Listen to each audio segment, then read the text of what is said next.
What you see here is the Victorian circus poster that inspired John Lennon to write Being for the Benefit of Mr. Kite. I'm going to be comparing the only two high-quality replicas of this original poster ever made available to the public. One, made by myself, available on eBay, the Square Market, and soon my own website at thepropsmith.com for $50. The other, made by Peter Dean, and available at Kiteprint.com for roughly $400, depending on the exchange rate. Now, the original and the Peter Dean are printouts I made for comparison. There's some clipping at the top and the bottom of the page because my printer doesn't go any larger than 13 inches by 19 inches. Now, that said, this comparison is not a comparison of the quality of the actual products. I don't have one of Peter Dean's actual prints, and I'm using an image from his website blown up to actual size for the comparison. Now, you'll see that creates a little bit of a fuzziness that is not indicative of his actual product, which I'm sure is of the absolute highest quality. This review is only a comparison of the accuracy to the original, nothing else. Now, my reasons for doing this review are twofold. First, as a prop replicator, accuracy is key to me, and I feel that I've created the absolute most accurate, best representation of the original poster available, and I want to share that. Now, second, in an attempt to block my ability to sell these posters, Peter Dean made the claim that, and I quote, Sean McBee, that's me, has made a copy of my work and claimed it as his own. Now, I intend to show that, like Mr. Dean, I have replicated the original poster, and any similarities between his and my own are due to the fact that we're both replicating the same source image. So, without any further ado, let's get started. I have the original here, mine in the middle, and Peter Dean's, because I am essentially comparing mine to both the original and Peter Dean's to show that I have features that mine shares with the original and not with Peter Dean's, that Peter Dean's does not share with the original either. So, starting at the top with Town Meadows, Rochdale. You'll see mine and the original have a bit of a tighter, bolder font, and his is more open, a bit larger. So, large, open font, tighter, bolder. Moving down the page, we've got features here in the trunks of what I assume is the Somerset thrower that are not present on Peter Dean's. He has these triangles here along the pants, but these triangles that come up the side are not present on his, they are on mine. Second, it's a little hard to see on this quality printout, but the shading on this forearm goes like that. I've replicated that shading here. Mr. Dean's replica has clearly hash marks that just go along the edge and don't cover the entirety of the arm like the original does. Next on the woodcut, you'll see this tiny little gap here between the edge and the border. I have a tiny little gap, and in all honesty, it's a little too tiny. I overdid the closeness there. But Peter Dean's is about twice as wide as that on the original poster here. And then looking at the ground, you'll see this big, wide, open, no detail area underneath the standing man. And I've got the same shapes here. Whereas on Mr. Dean's, you can see that it's all got some lighter woodwork carving. And then he has this weird Nike swoosh shape here, which is not at all evident on the original poster. Now, moving down, Mr. Dean's website makes a lot out of this skinny F. And you'll see he's replicated the skinny F. And I have not. Now, not only might this be considered to him an inaccuracy, but it's pretty clear that I haven't copied that from him. And the reason for that is because the only photo of this poster is this of John. And the poster is always at this angle. And you can see there are fold lines. You can see them on the blown up one here as well. And those fold lines, including one down the center, which are very present, at this angle, I feel there's a little fold over that is obscuring part of these letters. You'll notice the center falls straight down to that F, and then you'll see in Somerset Thrower you have a squished O, and that's the same font as this O, and you'll see the difference there. And then coming down, you've got half an exclamation point here,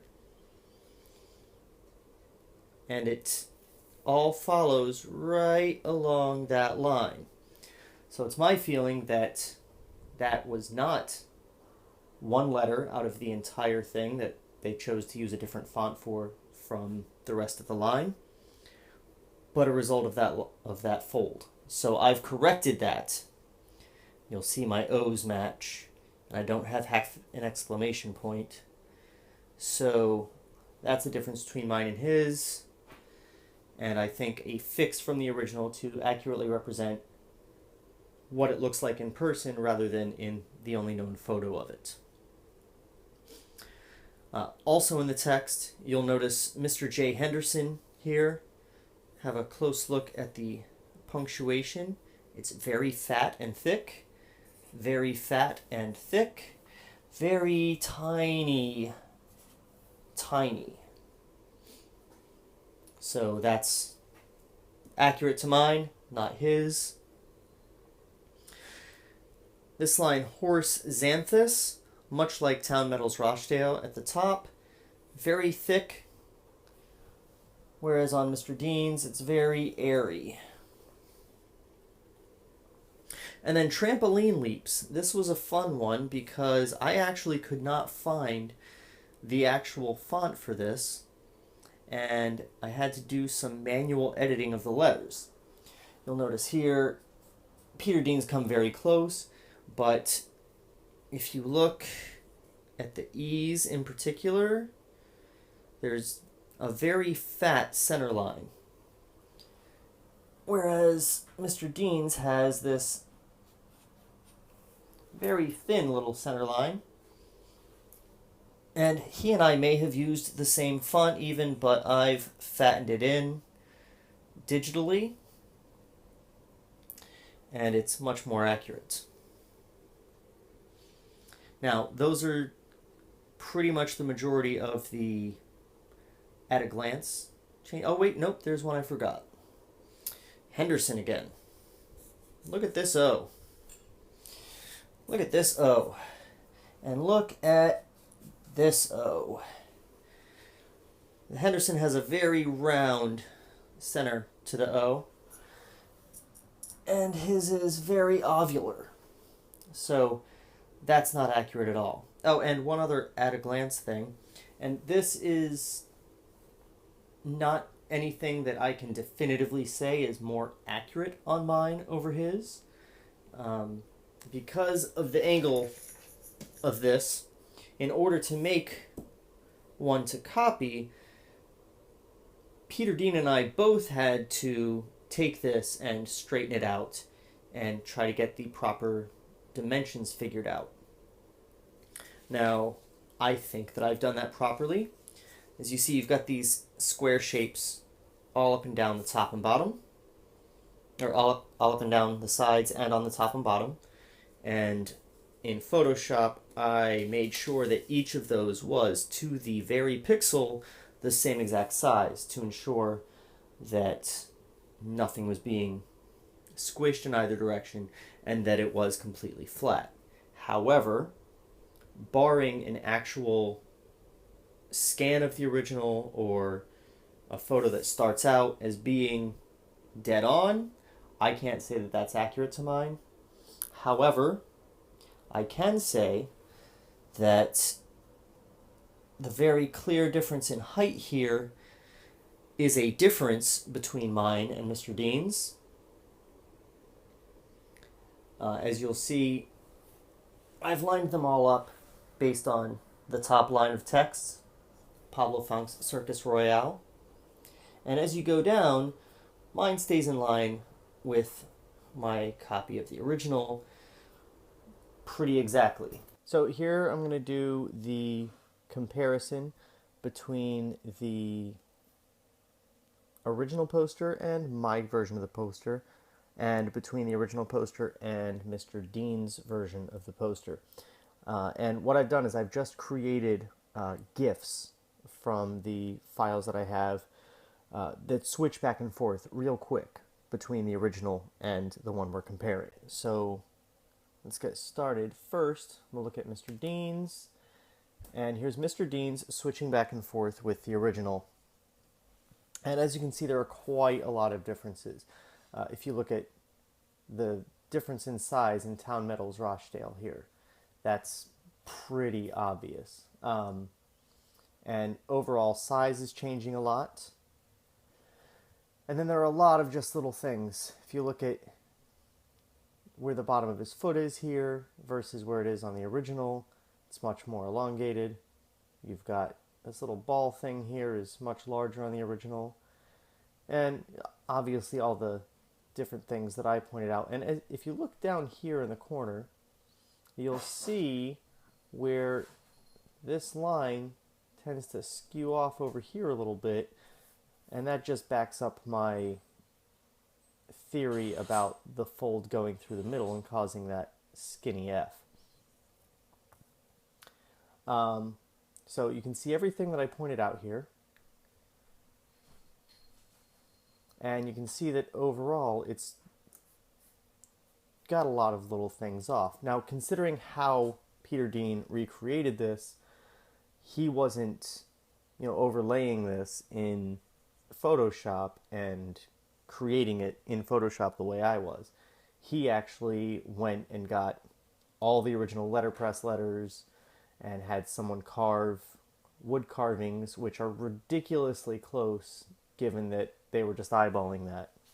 Though I guess it's possible they printed it directly onto the wood and carved it. But either way, it's super impressive. I don't want to take that away from him, but not super accurate. And if we switch over to mine, some things are shifting and changing. I had to straighten out a lot of the text because of that fold over issue there. But for the most part, everything is pretty exactly lined up because I replicated this in a much more conducive manner to doing that.